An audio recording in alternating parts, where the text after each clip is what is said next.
Well, we're continuing our series called What Happens on Sunday, where we're talking about why we do the things that we do on Sunday morning during worship. And, like Taylor's mentioned, this morning we're going to be talking about communion. So it's probably been, I hope, helpful and informational at least for you to kind of figure out why we do these certain things and why we, where they come from and why we do them the way that we do them. But my hope and my prayer also for us during this series is that these Sunday morning practices that we have won't just be a routine for us. They won't just be something we, kind of check off the list each week and say, okay, hey, we did that, good, whatever. But they'll become these transformational moments for us, that we'll see the power of what Jesus does in these moments when we're gathered together in His presence. And they won't just be a thing we check off a list, but something we'll look forward to and something that will be helpful for all of us.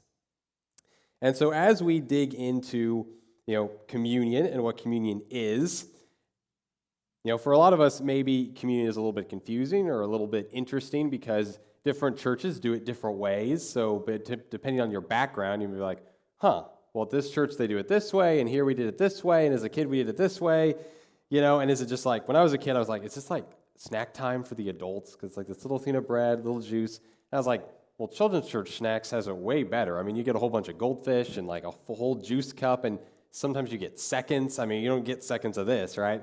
So like what's really going on here? So to help us out, I want to start with just a little history lesson of where we get communion from. And the place, we have to start is the Gospels. Matthew, Mark, Luke, and John all record this story called the Last Supper. And sometimes that's, you may have heard communion referred to as the Last Supper or the Lord's Supper. And it comes from these stories in the Gospels. Now, John is the oddball. John, in his Gospel, mentions that they have a meal, and that's about it. Then he goes right on and spends the whole time talking about Jesus washing the disciples' feet. He doesn't really talk about what happens at the meal. But Matthew, Mark, and Luke do. And so I'm just going to, read to you here in Matthew chapter 26, verse 26. This is how Matthew describes this meal. He says, while they were eating, Jesus took bread, and when he had given thanks, he broke it and gave it to his disciples, saying, take and eat. This is my body. Then he took a cup, and when he had given thanks, he gave it to them, saying, drink from it, all of you. This is my blood of the covenant, which is poured out for many for the forgiveness of sins. I tell you, I will not drink from this fruit of the vine from now on until the day when I drink it new with you in my Father's kingdom. So that's the story. That's, this moment where the early church decided, hey, we should practice this. We should do this every week to remember what Jesus did, to celebrate. And so the early church has always done this. In fact, in the book of Acts, there's 4 things that the early church, the very first Christians, devoted themselves to. And one of those 4 things was the breaking of bread. It was the Lord's Supper. So if anything, the church, when they said, hey, here are the 4 things we're going to be known for, one of them was communion. So it's a pretty big deal. It's very, very important. And so we need to, kind of unpack, why is it so important? Why do we do it the way we do it? So in order to kind of help that, because it's done so differently in so many different churches, sometimes it comes to us sort of like a mixed bag, like what's really going on here? It's confusing. What really does communion mean? What really happens? And so there's a couple challenges from church history we just kind of have to understand and know that's going on in the background. So the first challenge is Jesus' presence in communion, because that's something that a lot of churches actually disagree on. Now, in about the first 200 years of church history, everybody believed, hey, Jesus is present in communion. That's why it's so important. He's present, he's here. And towards the end of about the 200s, they started to try to figure out, well, how is he here? How does that work?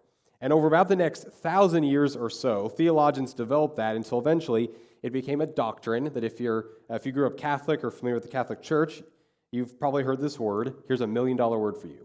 Transubstantiation. And transubstantiation is this doctrine that evolved over all those years in the early church, which eventually became, okay, if Jesus is present, how is he present? And the explanation was, well, the bread and the wine literally become the body and blood of Jesus. And so it's literally, we are eating the body and blood of Jesus. That's what transubstantiation means. That's how they explain that. Now, in the 1500s, when the reformers kind of broke away from the Catholic Church, so when the Protestant Church started, you had like Martin Luther, for example. Martin Luther didn't exactly agree with that, so he created his own $1 million word, consubstantiation. He just changed the front end of it. So he still really thought that Jesus was present in communion, but that the bread and the wine didn't literally become Jesus' body, but Jesus was sort of present in the bread. Like, he just had a different way of explaining it. So he was a little more on that side, but not all the way. Now, many of you probably don't actually know. You may know Luther, but you probably don't know the guy who was like a contemporary with Martin Luther. And so, here's a name for you, Holdrick Zwingli. How'd you like that for your first name? Hey, Holdrick, what's going on? But Holdrick Zwingli was a theologian at the same time as Martin Luther, and he sort of went in a different direction. And he said, well, they're just symbols. They're just symbols. It's just bread, it's just wine, nothing special happens, they're just symbols. So he made a big deal of Jesus' phrase, do this in remembrance of me. The reason that the front of our communion table says, in remembrance of me, or if you've been to a church where they put in big letters, in remembrance of me, they got that from Zwingli. That's the theologian in the 1500s who said, that's what we should do. That's how we're going to emphasize this. We do this to remember Jesus. So that's the first challenge of how is Jesus present. But the second challenge is, well, what's the proper place of communion in a worship service? Is it at the front? Is it in the middle? Is it at the end? Do we pass trays with COVID? We all have these rip and sip cups that taste like cardboard. But, do we do that? Do we have like a processional to the front? Like, do you do it weekly, quarterly, monthly? How does that even work? So in the early church, they took communion every time they got together. So at the very beginning, that was like daily. Like every day, people would get together, they'd have communion. You have a small group, communion. You have some church friends over for dinner, you have communion. Like they just always did it. And then pretty early on, they switched. Let's just do it on Sundays when we all gather together. So they did it weekly. But throughout church history, that has changed at different times. Because for a while, there was a time where the sermon became the most important part to everybody. People just love sermons. Like, hey, let's make the sermon longer. Let's have the worship music prepare you for the sermon, and then we'll do stuff at the end to kind of bring you down from the sermon, but it's all about the sermon. And if you're just like, all about the sermon, thanks, I appreciate it, but the sermon's actually not the most important part of worship. And, probably in more recent history, what's become the most important part of worship for a lot of people is the music. And so we've expanded kind of how much do we do music in worship, have a big band, put a lot of money into lights and everything that goes with that. And none of that's bad, but sometimes we've made it seem like, well, the music, that's the most important part. But actually, communion's the most important part. To the early church, the reason we get together is to celebrate communion. It's to celebrate the Lord's Supper. And there's kind of this revival going on now throughout Christianity to say, well, let's get communion back where it's supposed to be, as like the highlight, the climax, the most important part of what we are doing. And there's an important reason for that we're going to get to. And so for us, part of the reason we practice communion every week is because it's really that important. And usually when a church does it, quarterly or annually or like on certain Sundays, usually one of the reasons you'll hear is, well, we don't want it to be like boring or becomes too routine and we don't take it seriously enough. And sure, you can, you can make that argument. I think for us, what's important to understand what happens in communion is so we don't just let it become this routine that's just kind of, all right, whatever, it's communion again, but that it's important. And it really doesn't matter every week that we take communion. So to kind of help us, so those are these two challenges, so to help us kind of understand why communion was so important and why even at the beginning of the church they said, hey, let's make communion one of the things we're known for. I want to take you to the passage that the early church kind of grounded their understanding of communion in. And that's Luke chapter 24, starting in verse 28. This is kind of a story that for the early church was really significant for how they thought about communion.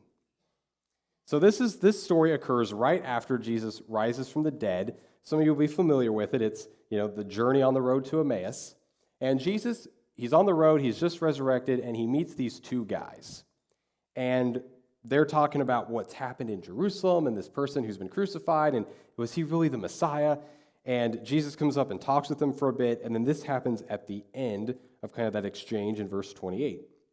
As they approached the village to which they were going, Jesus continued on, as if he were going farther. But they urged him strongly, "Stay with us, for it is nearly evening. The day is almost over." In other words, it's not safe to go walking out in the middle of the wilderness all by yourself. Stay here. So he went to stay with them. When he was at the table with them, he took bread, gave thanks, broke it, and began to give it to them. Then their eyes were opened, and they recognized him. And he disappeared from their sight. They asked each other, "Were not our hearts burning within us while he talked with us on the road and opened the scriptures to us?" They got up and returned at once to Jerusalem. There they found the 11 and those with them assembled together, and saying, "It is true. The Lord has risen and has appeared to Simon." Then the two told what had happened on the way, and how Jesus was recognized by them when he broke the bread. So this story became really important to the early church because they said, you've got these two guys, Jesus has just risen from the dead, and they physically see him, and they have no idea who he is. They don't even know it's Jesus. So that's a little strange. And then Jesus, almost like he preaches to them a little bit, because they've got these questions, and he just kind of walks through the Old Testament while they're walking on the road and explains how all these passages explain that, yeah, Jesus really is the Messiah. This was really God's plan. And they still don't get that this is Jesus. But when they do know it's Jesus is when they're sitting at the table with him, he breaks bread, he gives thanks, he gives it to them. It's during communion that they go, "Oh, you're Jesus." And then sneaky Jesus, he just disappears and goes somewhere. We don't know where, but he just disappears. And that was, for the early church, so important to say, there's something about communion, there's something that happens that's beyond what we can understand. There's something about it that opens our eyes to who Jesus is. And so here's the reality of communion. The reality of communion is we meet Jesus when we take communion. Every time we take communion each week, we are getting to meet Jesus in his presence. And that's kind of that, the historical challenge of well, is Jesus present and how is he present? I really believe, and Christians throughout 2,000 years have really believed, Jesus is present in communion. How is he present? I have no idea. Good luck explaining it. I think it's a mystery. I think it's something we're just not going to be able to fully understand. So how does it work? I have no idea. But somehow he's here, he's present with us. And that's really important because we need that presence in our lives. And there's a way that we meet him on Sunday in a way that's just a little bit different. We're all gathered together in communion. Now, for most of us, communion is, we're kind of used to communion being sort of a somber, more quiet moment where we all kind of reflect individually on our sins and how Jesus has forgiven us, and we reflect. And then, when you're ready, you take communion. That's kind of what we're used to. But actually, that's only one way to celebrate and practice communion. There's actually at least 4 different ways that communion can be practiced. So because we're all really used with this way that's typically called the Lord's Supper, where you focus on Jesus died for my sins, he's forgiven me, you kind of reflect on your sinfulness and ask for forgiveness. We're really familiar with that one. So I just want to talk real quickly about the other 3 that we're not as familiar with. So the second way that you could do communion is called a Thanksgiving meal or Eucharist. And so Eucharist might be you're familiar with that as that's how Catholics refer to communion typically, is it's Eucharist. But Eucharist just means giving thanks. It's just the Greek word for to give thanks. And a Thanksgiving meal is communion where you focus on the resurrection of Jesus. And instead of being kind of somber, it's more upbeat and joyous because you're expressing gratitude that Jesus has defeated sin, conquered death, defeated everything we're afraid of, defeated sin and evil, and is still alive. So instead of it being kind of this, "I'm sorry, Jesus," this quiet moment, it's a little more upbeat, a little more like, he did it. This is good. This is a good thing. It's a Thanksgiving meal, so it's exciting. And this looks at, in all the Gospels, when Jesus does the Last Supper, he gives thanks for the bread and the wine before he passes it out. And Paul, in 1 Corinthians chapter 10, he calls the cup for communion, he says it's the cup of thanksgiving. So that's why the church has this Thanksgiving meal. It's a way to celebrate and give thanks for what God has done during communion. The third way is called family meal. And so a family meal looks at 1 Corinthians chapters 10 and 11 and notices that Paul, when he's instructing them on how to do communion, he keeps saying this word, come together, come together, come together, which really, that Greek word is actually a little more powerful than just come together. It means adversaries being united. It's this idea of people coming together in a community.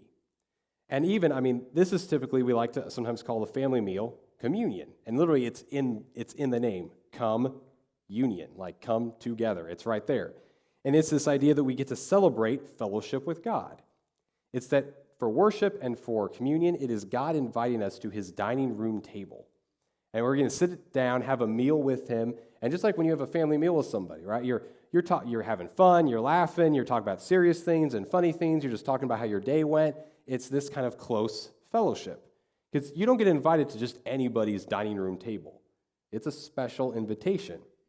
It's like here this week, we're going to be all celebrating Thanksgiving and have a great, family meal all together. But it's like Thanksgiving meal, and you just remove the awkward political drama of that, that crazy uncle. You're like, please don't say it. You just get rid of that. And it's this wonderful meal that we get to have together. And it's a warm and mellow tone. Because it's like, hey, we're a family. We're coming together. And the fourth way you can celebrate communion is called the heavenly feast, which looks at how Jesus said, I'm not going to drink this cup again until you're with me in my Father's house. And it looks at Revelation and how there's this image of when Jesus comes back, there's going to be this great banquet, the wedding feast of the Lamb and his church. And it's upbeat, it's exciting, it's celebratory, it's Jesus is a victorious king. So it's not, God, I'm really sorry for my sin. It's, we won. It's exciting, it's high energy, it's like, this is the best thing that could have ever happened. And I saw one church celebrate this heavenly feast in a pretty interesting way. They did it during their Easter service, and during the whole Easter service, they had a black curtain on the back of their stage. Usually they'd have like a stage design, but instead of just this plain black curtain. And the band during communion time played what you're kind of used to. They played quiet, they played kind of underneath everything that was happening, everyone's taking communion. But while communion's going on, they just got louder and louder and louder and got a little more upbeat and just kept doing that during communion. And the tech crew started turning on some extra lights and putting some splashes of color lights on the stage. And then once the band hit their crescendo and got to the biggest moment, the curtains got pulled back to reveal this really beautiful, colorful stage design. The crew turned on all these lights, and then the ushers brought out beach balls and started passing them out into the audience. Now, you have to understand, this is a church that it took a really long time. We had quite a fight to get the church to clap during worship. They're like, we can clap in church? Yeah, you can clap in church. And so beach balls were coming out can we do this in church? I don't know about this. Now, we also had this huge section of college students, and so they're like, beach balls, let's go, and they're picking them up and blasting them halfway across the worship center and having really a lot of fun. But that was how they were trying to capture when communion is this type of celebration. It's a heavenly feast. It's exciting, it's celebratory because Jesus won, he's still alive, he has victory. And they were trying to get everybody's attention of, this is what it feels like that Jesus has won. You got to shock people a little bit with beach volleyballs, I guess. And it was really fun. I can still remember that service vividly. So there's this bigger picture to communion. Communion is kind of like this diamond, where when you turn it, every time you turn it, the light just looks a little bit different. And so there's actually 4 different ways we can do communion. And in all of them, we still take the bread, we still have the juice, but it might be the feels a little bit different, or we might have additional parts that go along with it to help us understand it's more than just Jesus has forgiven us of our sin. It's also that he's bringing us together as a family. He's inviting us to his dining room table. It's that he's victorious and still is.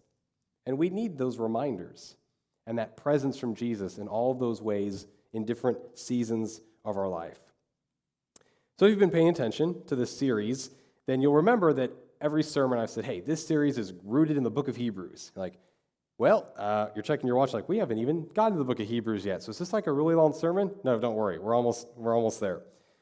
But I decided to save Hebrews to the end because there's a passage in Hebrews that I think the author takes these 4 kinds of ways of looking at communion, and he just blends them all together in this one picture.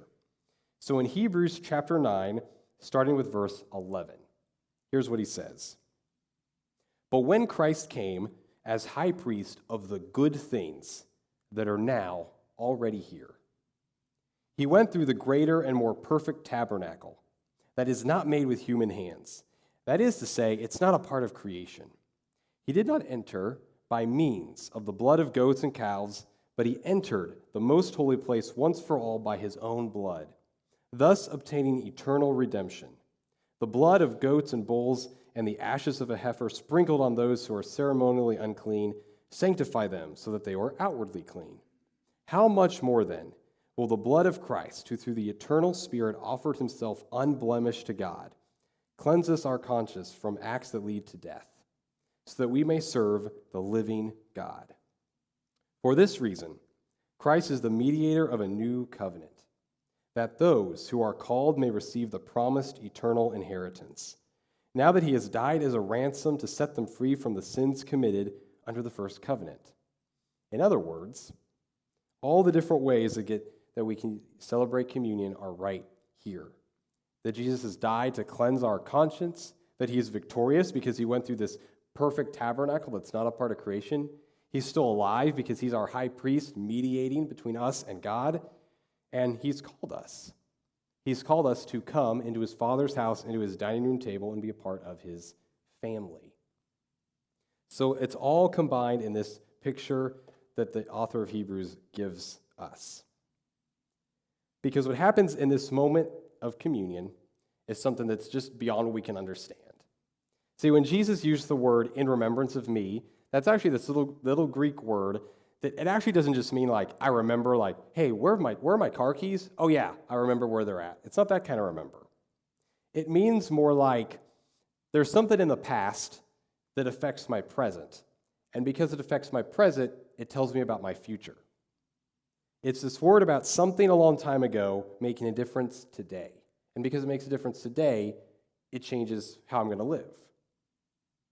And so what Jesus is really saying is, because of everything he did, when we come together for communion every week, it's this opportunity to know that because of what Jesus did so many years ago, what we need today, he can offer us. Whether that's forgiveness, whether that's a place to belong, or whether that's we need a sense of victory. We need some courage and some strength to be able to deal with whatever is happening in our lives. His presence offers that. So one evening, there was this little girl who came screaming and crying into the living room, and her dad was very, very concerned about this. And she's just bawling. He's like, honey, what's wrong? Dad, are we going to run out of money? And he's sitting there trying to think, like, did something happen at school? Why would she think this? Did something happen with a friend? Like, why would she be thinking this? And he thinks for a minute, and then he gets up out of his recliner, and he says, okay, come with me into the kitchen. So they go into the kitchen, and he opens up the refrigerator, and he says, hey, what do you see? And she's like, he's still sobbing, like, oh, spaghetti. Like, she starts to finally, through tears, kind of mention what she's seeing. It's like, well, there's spaghetti, there's eggs, milk, juice. Like, she's just kind of listing off the things in the fridge. She's like, all right, good. Closes the fridge, goes over to the pantry, opens the pantry doors. What do you see? Goldfish, cookies, candy, stuff mom uses to bake with. It's like, all right, good. Closes the pantry, takes her up to her bedroom, opens the closet door. What do you see? And now she's kind of loosened up a little bit, having a little more fun. Like, well, there's my Halloween costume from last year when I was a princess, and there's my favorite pair of jeans, and I love this shirt, even though mom thinks it's silly that I wear it. And she's just describing her favorite outfits. And he's like, okay, so you have clothes to wear, like, when it's hot outside, right? Yeah. And you have warm clothes to wear when it's really cold, right? Yeah. And you have really comfy clothes to wear when you go to sleep, right? Yeah. It's like, okay. And when you're hungry, what do? Ask you and mom for a snack? Yeah. And don't we always have snacks for you? Yeah. Like, so don't worry about running out of money. Your mom and I, we're going to take care of you. You'll be fine. Now, that young girl, she was old enough to, for some reason, think, maybe we can run out of money. But she is not old enough to understand budgets and spreadsheets and bank accounts, right? Like if dad would have said, well, honey, come up here on the recliner and let me show you, here's my bank app and here's our checking account and here's the savings account. And let me show you our investment portfolio and here's your college fund and here's the rate of return. And so what that means is, and she'd be like, what? If he pulls open, here's our Excel spreadsheet where we track our budgets. And she'd be like, Dad, I don't understand. What does that even mean? I don't even know. She doesn't understand all that, but she can understand a fridge with food, a warm, comfortable bed to sleep in, clothes in the closet. She can understand that. We may not be able to understand all the ways that God works and everything he's up to, but we can understand this. It's something as simple as a piece of bread and a cup of juice. And what's so helpful about this is it's tangible. Like every week, you get to actually feel a little piece of bread. Yes, maybe it's a little more like cardboard in this form. I don't know. But you get to feel it, and you get to taste it. And you get to taste the juice. Like every week, you get to know, it's really here. And as real as this is as real as all of God's promises. As real as this is the reality that he forgives you. As real as this is, it's just as real as that he's on the throne. He's still in charge. He's coming back. That's why we do this every week. Because it helps us to know that Jesus is real. Because sometimes it's hard, because Jesus is kind of like an invisible friend. But this is his way of saying, I'm not as invisible as you think. I'm here, I'm coming back. So we may not be able to understand everything, but we can understand this. That's why we do communion every single week, to be in God's presence, because we need his presence to help us with whatever we're going through. So here in a minute, we're all going to take communion together. But here's how we're going to do it. We're going to do it a little bit differently. So first, I don't want us to rush in or out of communion. So what we're going to do here in just a minute is I'm just going to give us a moment just to kind of pause and to slow down and reflect. And so what that means, just need to kind of think about what we've been talking about, or you need a little bit of time to pray, or just to take a breath and just slow down. Or take a moment for that. And then I'm going to come back up and lead us all in communion together. So don't take communion yet. Let's just pause for a moment.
All right. So as we take communion all together, here's what I'm going to do. I'm going to lead us in taking the bread and taking the juice. So I'm just going to say what Jesus said in Matthew, and then I'll give the signal. You'll tell us, I'll get us ready to take the bread. We'll take the bread together, and then I'll say the next line, and we'll take the juice together. So go and I know some of you are getting your cups ready. So we take communion every week as just a reminder, but also as a way for us to know Jesus is here, and he's with us. So on the night Jesus was betrayed, he took bread, he gave thanks for it, and he broke it, giving it to his disciples, saying, "Take and eat, this is my body broken for you."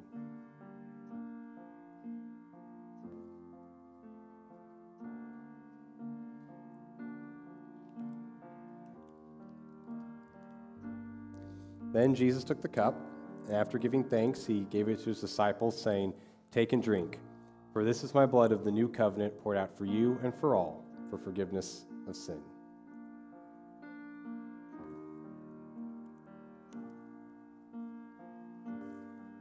Jesus, we are so thankful for your presence and your sacrifice and your grace, but also for your justice, your wisdom, and that you are the King of Kings and the Lord of Lords, and you're still on your throne. And so, God, help us.